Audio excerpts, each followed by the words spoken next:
Charles Leclerc encore maudit à domicile, Norris impérial, Mercedes en crise et un Isaac Hadjar étincelant qui vole la vedette au Cador, ce Grand Prix avait tout d'un scénario de film. Ajoutez à ça la fameuse règle des 2 arrêts censée bousculer les stratégies et vous obtenez une course pleine de tension mais pas forcément de spectacle. Aujourd'hui on décrypte tout, qui a brillé, qui a sombré et surtout ce que cette course nous a dit sur la suite du championnat.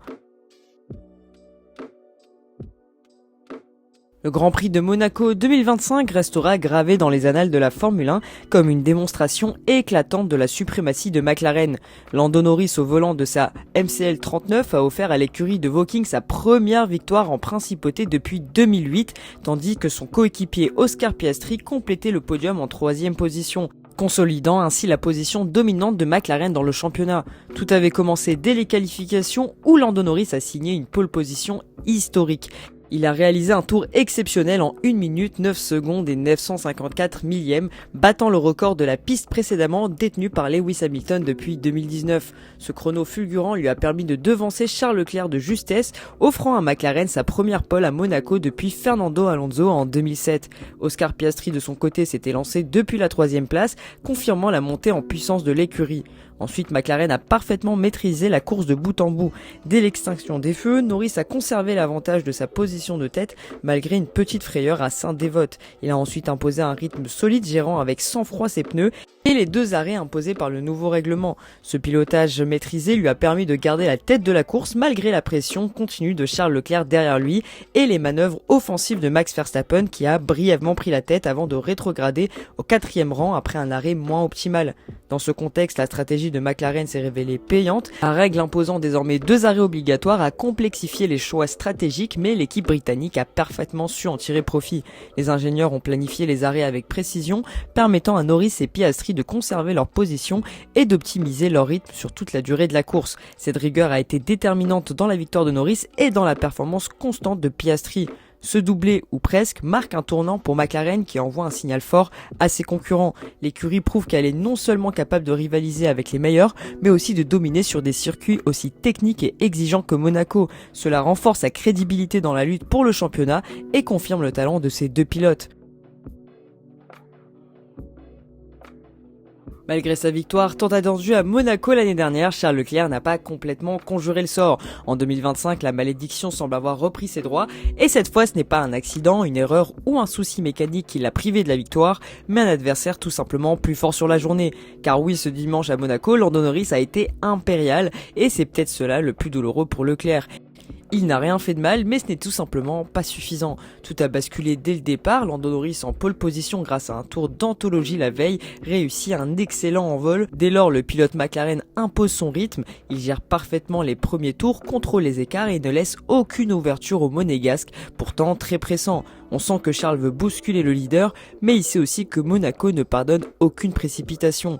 Leclerc reste donc en embuscade, espérant un moment d'hésitation, un problème de pneus ou une erreur stratégique de McLaren. Mais ce moment n'est jamais venu. Au contraire, l'équipe de Woking livre une course quasi parfaite, même dans les phases critiques autour des 2 arrêts obligatoires imposés par la nouvelle réglementation pour limiter les stratégies trop défensives à Monaco. Norris et son équipe choisissent des timings idéaux.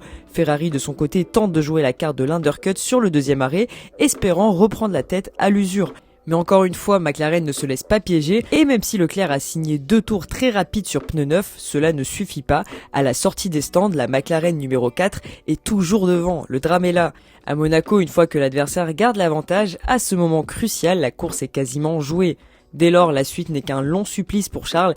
Il est plus rapide dans certaines portions, il revient à moins de 7 dixièmes à plusieurs reprises, il met la pression mais Lando ne bronche pas. Dans un autre contexte, à un autre circuit, peut-être que Leclerc aurait pu tenter quelque chose. Quand le drapeau à damier tombe, c'est Norris qui lève les bras, une victoire de bout en bout sans partage, sans erreur, une domination nette, propre et autoritaire. Et Leclerc, lui, doit se contenter de la 2e place devant son public, dans ses rues, avec ce goût amer de l'impuissance. Ce n'est pas une défaite liée à une faute ou à une défaillance technique, c'est juste une course où l'adversaire a été meilleur du premier au dernier mètre. Ce Grand Prix de Monaco 2025 entre dans la lignée des nombreux rendez-vous manqués de Leclerc sur ses terres.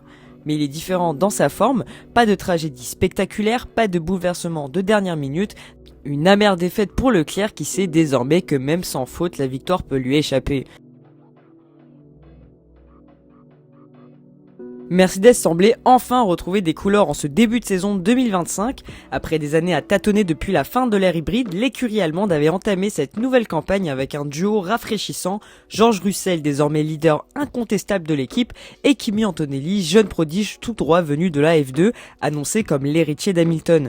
Les premiers Grands Prix avaient été prometteurs, Russell avait enchaîné les top 5 flirtant même avec les podiums, tandis qu'Antonelli, étonné par sa maturité et sa régularité malgré son statut de rookie. Mais Monaco a brutalement stoppé cette dynamique. Le week-end dans les rues de la principauté a tourné à la catastrophe, mettant en lumière toutes les limites actuelles de Mercedes.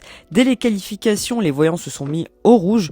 En Q1, Antonelli est victime d'un violent accident à la nouvelle chicane, une perte d'adhérence soudaine, roue arrachée, drapeau rouge, fin de session pour le jeune Italien. Mais c'est en Q2 que Mercedes touche le fond. George Russell, alors en bonne position pour atteindre la Q3, doit s'arrêter net en plein tunnel. Un problème mécanique inconnu immobilise sa W15 dans l'une des sections les plus rapides et dangereuses du circuit. Résultat, deuxième drapeau rouge de la séance et élimination prématurée du pilote britannique. Aucun représentant de Mercedes dans le top 10 des qualifications à Monaco, un fait rarissime depuis plus d'une décennie, le signal est fort. Le dimanche n'a rien arrangé, partir 14e et 15e à Monaco, c'est presque une condamnation.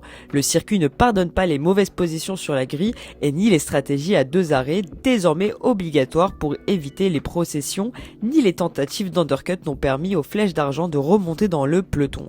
Antonelli a été englué derrière une Williams toute la course et Russell n'a jamais trouvé le bon rythme pour dépasser. Résultat, 0 point marqué à Monaco, un double abandon symbolique dans la course au championnat. Ce revers est d'autant plus inquiétant que le début de saison laissait entrevoir une forme de résilience retrouvée chez Mercedes. Certes, l'équipe n'était pas encore au niveau de McLaren ou de Ferrari, mais elle s'accrochait surtout grâce au talent de ses pilotes. Russell semblait plus affûté que jamais et Antonelli avait séduit par sa constance. Mais l'enchaînement des erreurs, des défaillances mécaniques et des problèmes de rythme à Monaco a révélé que sous la surface, la W15 reste une voiture capricieuse, peu fiable et encore difficile à comprendre. Et surtout, ce week-end montre que Mercedes est encore très loin de pouvoir jouer le titre. Le message est clair, Mercedes n'est pas encore de retour et tant que la machine ne sera pas parfaitement huilée, chaque circuit comme Monaco transformera leur faille en drame. S'il y a bien une révélation à retenir de ce Grand Prix de Monaco 2025, c'est Isack Hadjar. Le jeune Français issu de la filière Red Bull continue de faire des étincelles chez Racing Bulls et cette fois c'est dans le théâtre le plus exigeant du calendrier, Monaco, qu'il a frappé fort. Avec une 6e place en qualification confirmée par une course remarquable où il termine dans le top 6, Hadjar a sans doute réveillé les décideurs de Red Bull qui gardent un œil attentif sur ses progrès. Dès les essais libres, Hadjar avait montré qu'il n'était pas là pour faire de la figuration. Malgré un contact avec le rail et un drapeau rouge provoqué en EL2, il a su revenir en piste, sauver sa session et montrer un sang-froid rare pour un rookie. C'est justement ce genre de résilience et de gestion de la pression que l'on cherche chez un futur pilote Red Bull. Mais c'est surtout en qualification qu'il a marqué les esprits. Dans un exercice où la moindre erreur coûte cher, Hadjar a sorti un tour tout simplement exceptionnel au volant d'une monoplace bien moins performante que celle du top 5. Résultat, 6e sur la grille, juste derrière Max Verstappen et loin devant plusieurs pilotes confirmés. En course, Hadjar a livré une prestation encore plus impressionnante, pas une erreur, pas un blocage de roue, pas une touchette et surtout une capacité à maintenir un rythme élevé dans un peloton très resserré.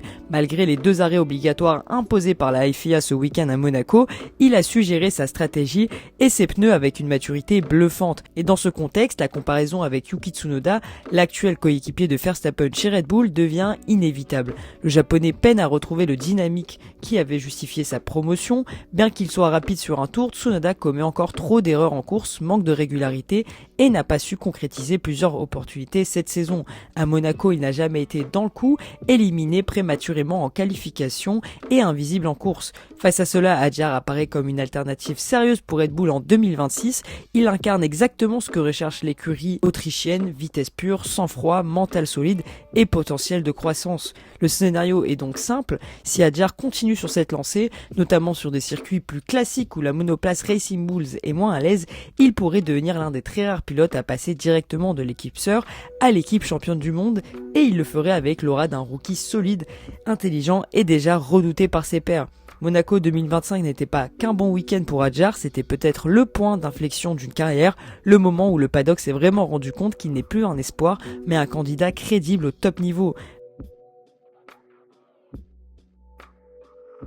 L'introduction de la règle des 2 arrêts obligatoires lors du Grand Prix de Monaco 2025 avait pour ambition claire de pimenter la course, de forcer les équipes et les pilotes à adopter des stratégies plus audacieuses et in fine d'éviter une course trop monotone sur ce circuit étroit et difficile pour les dépassements. À première vue, l'idée semblait séduisante. En multipliant les passages au stand, on espérait créer davantage de variations dans le classement, des moments de tension sur la piste et une course plus imprévisible. Mais au lendemain de l'épreuve, il est légitime de s'interroger sur l'efficacité réelle de cette mesure. Tout d'abord, il faut bien reconnaître que Monaco est un tracé à part dans le calendrier de la Formule 1. Les lignes droites y sont rares et courtes, les zones de dépassement quasiment inexistantes et la marge d'erreur est infime.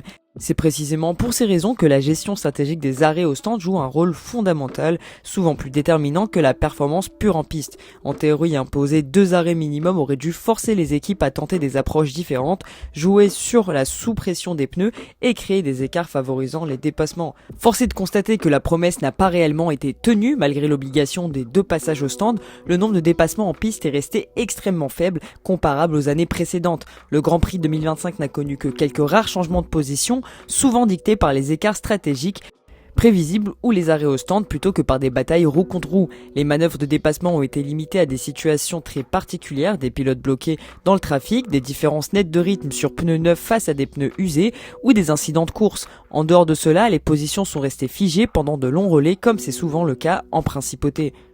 Le résultat global a donc été décevant sur le plan du spectacle. Si la règle des 2 arrêts a introduit une contrainte supplémentaire, elle n'a pas généré l'effet de chaos ou de variation stratégique espérée. Elle a au mieux ajouté une couche d'agitation dans les stands sans véritablement se traduire en action visible sur la piste. Cette expérience relance donc un débat récurrent. Peut-on vraiment, entre guillemets, réparer Monaco par des changements réglementaires ou faut-il accepter que ce circuit représente une exception dans le calendrier ? Et voilà, c'est la fin de ce débrief du Grand Prix de Monaco 2025 entre la victoire solide de Lando Norris et la belle confirmation de McLaren, la nouvelle déception à domicile pour Charles Leclerc et le week-end cauchemardesque de Mercedes, il y avait clairement de quoi dire. Sans oublier la fameuse règle des 2 arrêts censée dynamiser la course mais qui a laissé pas mal de monde sur sa fin. Maintenant c'est à vous de jouer, qu'avez-vous pensé de cette course? Est-ce que McLaren est en train de prendre clairement l'ascendant cette saison? Ferrari peut-elle encore espérer mieux? Et que se passe-t-il chez Mercedes? Dis-moi tout ça dans les commentaires. Si la vidéo t'a plu, pense à mettre un like et abonne-toi à la chaîne pour ne rien rater des prochains débriefs et de toute l'actualité F1.